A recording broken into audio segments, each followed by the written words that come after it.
For the record, this is what I've been wearing during the final, with white shorts that have navy accents.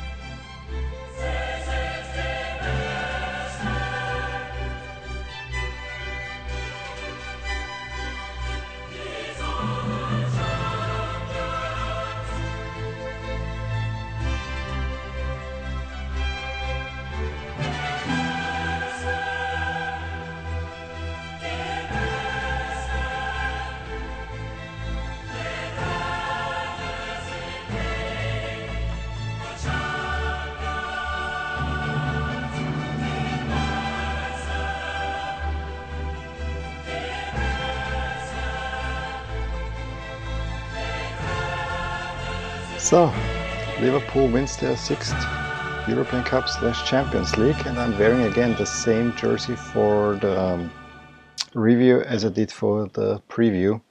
That was not necessarily planned, but I said it before, I was slightly more in favor of Liverpool, so I'm happy. And after a few years, quite a few years, since 2012, where finally a team that I'm actually rooting for a little bit more, that I would favor in the matchup, wins the Champions League. 2015 I actually want Juventus and not Barcelona to win the trophy, just for the record out there.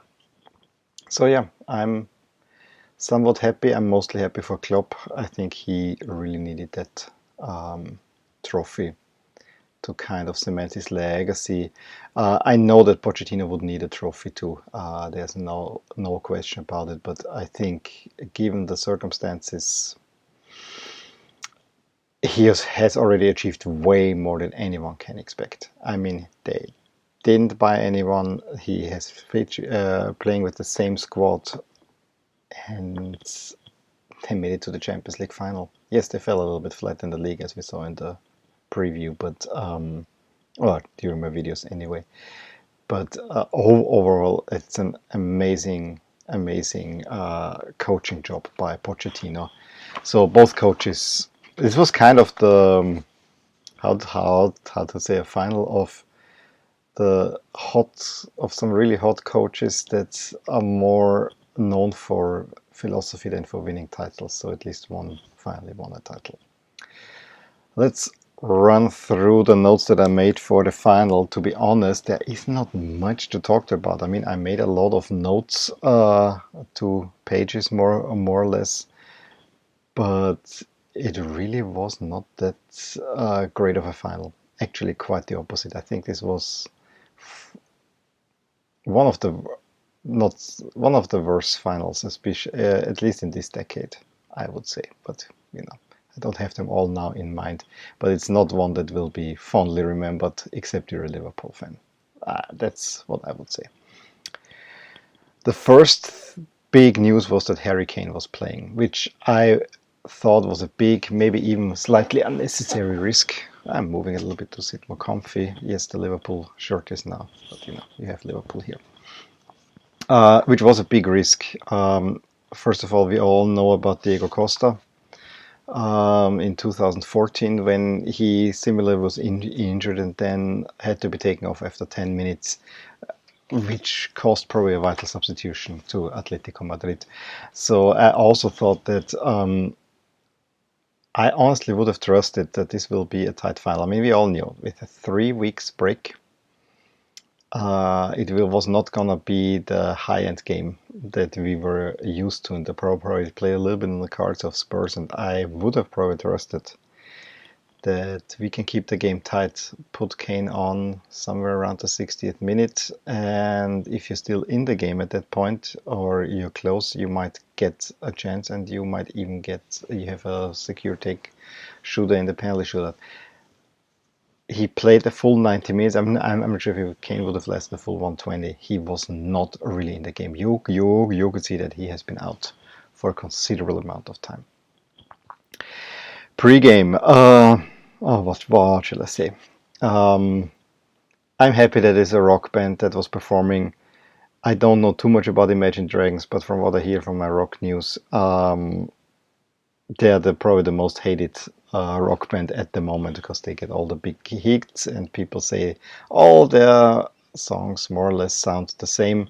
Yeah, very shiny guitar they had. It was a big show. I'm happy that they chose a rock band. Honestly, we need to see more rock. Is it necessary? No, absolutely not. I think I could live without that. But I know the Champions League final is now also being kind of marketed. It's the European Super Bowl, more or less. So they want to get a little bit more show in there. You cannot make a halftime show at the Champions League because 15 minutes is not time in enough, and you don't want to extend it even more. So you have to put in the pregame a little bit. But I have to say, I didn't necessarily care much for it. You see how much time I have to talk about things. I would have loved when I saw the players in the tunnel. I would have loved if Spurs would have played in navy with white pants instead of the all white look.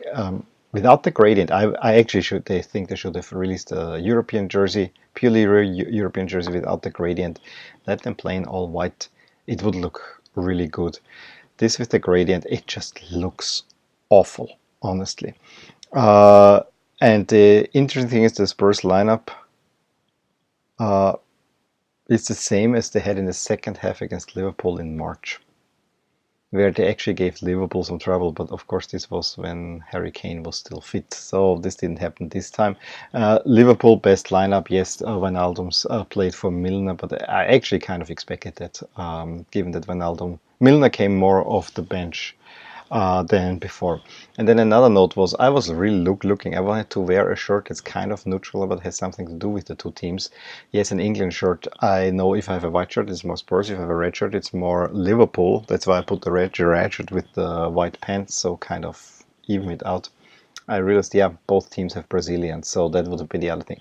But other than that, it's really weird how there's almost no overlap in the nationalities between those two teams. Liverpool is Dutch. The other one is more Belgium. Yeah, Belgium works also in both. But if you think Belgium, I think more about Spurs or French or whatever. It was just a weird observation, random observation. Well, game kicks off. Liverpool has the ball, goes down the field. Sadio Mane gets the ball, wants to make a cross into the box. At the same time, Sissoko is kind of gesturing to his Fairfield defenders. This is where we have to go. He makes the cross. The ball hits him right here on the chest or the other way around. And it was 25 seconds at most played, and the referee gives a penalty. Quickly reviewed on VAR. It's an unnatural position, and from today on, this counts. From today on. And I knew this is, we were discussing at work, would it be better to have the new rules on the 3rd of June, not on the 1st of June, but this is the first time from today on, it counts. If your arm is in an unnatural position, it is a penalty. What a weird plot twist, but I think it would have been even given under the old rules anyway. I know people will complain about it. I thought it was it on purpose? No, but it doesn't matter anymore. If you're in the box, don't have the arm that high. I'm sorry. So penalty, and Mohamed Salah makes it 1-0 Liverpool in the second minute. Let's talk first about the penalty. I mean, Lloris was more or less in the right corner, but Salah just shot it, mid-height and not into the corner, but somewhere halfway between the center line and the goal post. I always had the feeling if Lloris gets his hand just out, and I know he's falling and it's not that easy, but watch the save that Buffon pulled versus Romania at the Euro 2008. If Lloris can pull off like that, he can save this quite easily. That was not unsavable. He was there. He just needs to get a body part on it, and he would have saved it. And we're talking about a whole different game. So it starts 1-0 with Spurs basically having not touched the ball. And you also got to say, you would think that all tactics were thrown out of the window. But then you could actually see how Poch was already a little bit calm. I mean, he was sitting after 50 minutes calmly on the bench, at least seemingly calm, because there's a lot of time to be played. Lots of time to play to get this goal. So yeah, it throws you off a little bit, but maybe it's not that bad. Now, two other thoughts that I had. World Cup Final 74, where the Dutch got a first-minute penalty and ended up losing, and also Valencia in 2001, I think, got a fourth or fifth-minute penalty and ended up losing the Champions League final. So I thought, maybe it's not that bad news for Spurs. However, it has to be said, what followed afterwards, you could tell the teams have not been playing for 3 weeks. Rusty. There was no crazy press by Liverpool. There was very sloppy attacking moves by Spurs, who had a lot of possession. I mean, 65%, I think, over the entire game, and it seemed to be. I mean, they had the majority of possession. But when it came to passes in the final third, they were inaccurate as can be. And Spurs barely had any chances. I mean, I wrote down here, if you see this first half, I kept it in 2 colors. There's more red than blue, and even the red is not that much. In the 70th minute was probably the best other chance for Liverpool, where a shot by Alexander-Arnold from a distance went far. In between, there was nothing really to note. I mean, some corner, some weird back pass to Alisson that he had to clear to avoid a corner out of a little bit. No, Son is dribbling through, but you know, when he gets the first Tottenham shot in there, but nothing really to talk home about. And there seemed to be a little bit of excitement in the first 5 minutes, but then this tapered off and the game became actually quite boring. However, around the 20th minute, something interesting happened. A streaker, female, with a swimsuit, went onto the field, probably a protester. I haven't seen any pictures yet. Would be interesting to see. Of course, they don't show this because they want to discourage the attention. But this woman was actually running there right into the center circle. And if they zoomed in, there would have been quite some attention to her. So that was surely, probably after the penalty, the most remarkable thing happening in the first half. Block shot from Salah I have here. Salah was actually had a lot of was very active. I mean, he often got the ball and you could see how he stands, fast, quick moves. Firmino was not showing, but it was also Sadio Mane who did a few quite interesting things. But it was more individual efforts on Liverpool's side, where Spurs had more of the ball, but as I said, were very, very, very sloppy. The only other shot or chance in the first half is by Robertson in the 30th minute. From the left, the one from Alexander-Arnold came over the right and missed wide left. This one actually went onto goal, and Lloris could tip it into the corner. This was from a counter-attack when Spurs had a little bit something going. 44th, I think this would have been the best situation for Spurs if they would have done something. Dele Alli has a 3-on-3. There's Kane, I think Son was there against 3 Liverpool defenders and makes an absolute mess out of it. Keeps the ball too long, doesn't play the pass, and when he plays the pass, it's just going nowhere. So yeah, very sloppy first half. Not good. You could see that maybe it was the occasion that got to the players, that it felt heavy. I think it was the 3 weeks break, and honestly, it cannot happen. If Spurs would have played, say, Barcelona, who have been playing until last week, last week, I think Barcelona would have a field day with Spurs. If Ajax would have made it to the final against Liverpool, I think it would have been a little bit similar story, because Ajax also didn't play for quite a while. But it cannot be that you have 3 weeks, and I blame the Premier League for that. Not UEFA, because we know when it is played. The Premier League, with having to schedule all their playoffs and so on, they have nothing to do with that league. Yes, get the FA Cup final a week before the Champions League final. I'm all for that. But then end the league the week before the FA Cup final. Everything else is just plain stupid. My hope was that Spurs, and this was mentioned very often, had of their 20 Champions League goals, they had 17 in the second half, so maybe there was something going. Second half starts, not much happening. No changes in the lineup. That was not much happening. But you could see that Spurs is getting a little bit more active, but not quite yet. I was actually thinking that Liverpool is way too passive, and I think this could be said for almost the entire second half. I was expecting Liverpool to come out more. Yes, they're the better team, but they didn't show it today. Absolutely not.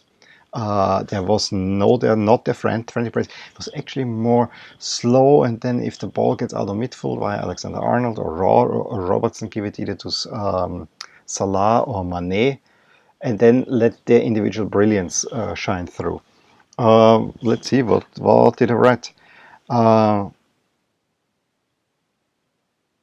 Lots of offside. Funny thing is, sometimes the offsides were called late, and this drove Per Mertesacker was the color commentator at that game on the stuff. It drove him nuts. Why so late? Why so late? It makes sense. If you have VAR, you need to let the situation play out.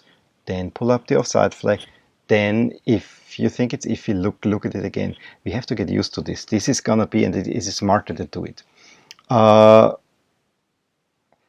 see a few blocked shots. There is, Son had lots of dribbles, and Spurs was more on the offensive side, but then there was also a deflected shot by Fabinho, a cross by Robertson in the 54th, where if that gets through, Lloris got it, but if that gets through, Mane's right there and would have pulled it in. Lots of changes, you see. I mean, this is kind of up until the 60th, 70th minute. Most of that is changes. So really not much happening. The biggest chance was in the 69th, and that one I have to put on by James Milner. Again, it was a Liverpool chance, and they probably should have made it 2-0. There was a run by Sadio Mane over the right side, who then passes goes into the box, passes back to Salah, who tips it off to Milner, who has a good shot when it goes that wide. I mean, Lloris would have had no chance of saving that. But from that moment on, 70th minute, then Spurs came, and then we had chances, or at least opportunities.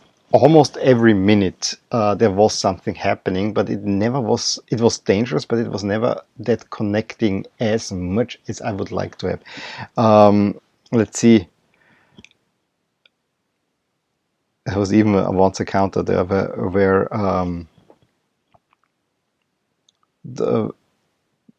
they had a lot of pressure with crosses into the penalty area, but no Liverpool player there, but also no Spurs player to pick it up, and then they would have almost counted to, over Salah and Mane. The one thing is in the 75th minute, Son is running towards goal. The problem is he is next to Van Dijk, and Van Dijk just looks at it and tips it away in front of him. Cannot get past Van Dijk. He still has not been dribbled over. Head of Dele Alli, who had kind of a so-and-so game. I mean, he tried a lot. You could see more of him than of Kane. But I think the best player in attack, clearly to me, was Heung-min Son. And a little bit later, in the 66th minute, Moura is coming on at that point. You had really then Kane, Dele Alli, Heung-min Son, and Moura out there. So he went all out at that point, and it almost played off. And then he even put on Llorente in the 82nd. There were then two great saves. One of a shot of Son that then also fell to Moura, where Alisson had to make a few saves. And then, they put in shot statistics where it was 11-8 shots for Liverpool, but only 2-1 on goal. And I think that tells the story. I mean, it was really not Then there was a free kick in the 83rd that could have been a penalty, and almost Spurs fan wanted to see the penalty. It was just outside of the box, like 15 centimeters or something like that. But there was a nice free kick taken by Eriksson that Alisson just punched out with the hand. And that maybe was it. There was also a mega chance for Son, but it was way offside. I mean, right off the corner from that, a little bit smarter played by Spurs, they could have gotten out it. But then there was more or less a counter that resulted in a corner. And at that point, Liverpool really needed relief, and that was the relief they needed. They got the corner, Milner puts it in, the ball falls to Van Dijk, who wants to shoot it, but shot gets blocked. But it goes out a little bit weird, and I think one of the two Belgian defense. I want to say now Vertonghen, but it could have been all the world. He wants to head it out, but Van Dijk is running back to him, and so because he makes the interception, the ball falls actually back into the box at the feet of Joel Matip, who puts it to his right. On the field, it was on the left side to Divock Origi, who just came in the 58th minute for Firmino, takes aim, 2-0 Liverpool, done and dusted, right there. It was a messy clearance by Spurs that really enabled that goal, but that's in the 87th minute did it. Then only Gomez came in the last 5 minutes, 3 chances for Spurs, but that was that.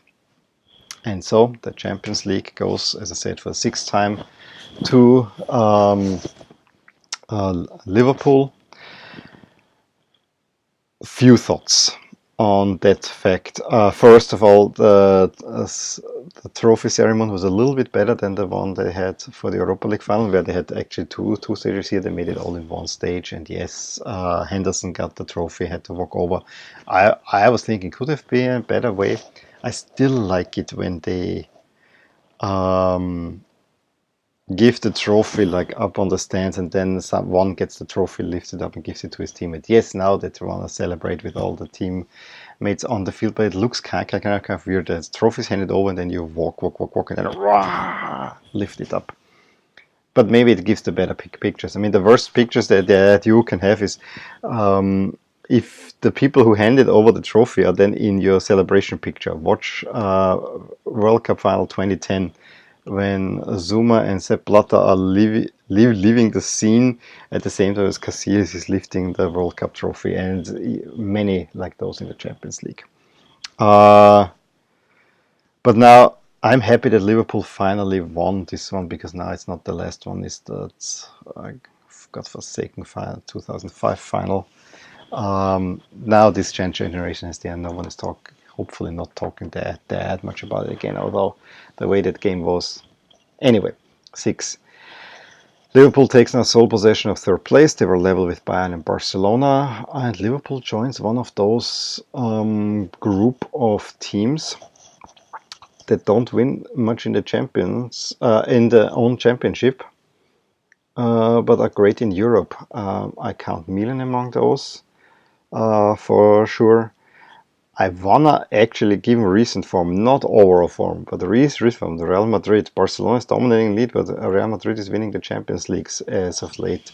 So there are just a few teams that are really, really good in Europe, and they have this in their DNA.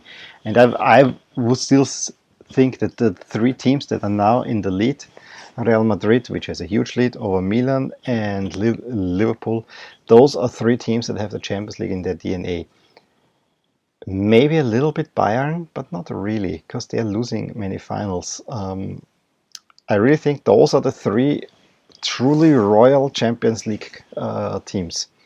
Yes, it will be a while until Milan gets there, but at the moment I'm enjoying my 7 titles that they have.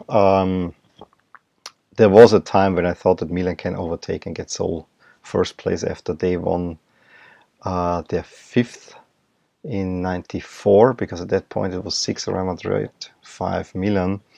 Then Real Madrid wins 3 in a row, Milan only makes up 2 of those, and now Real Madrid is way ahead, and yeah.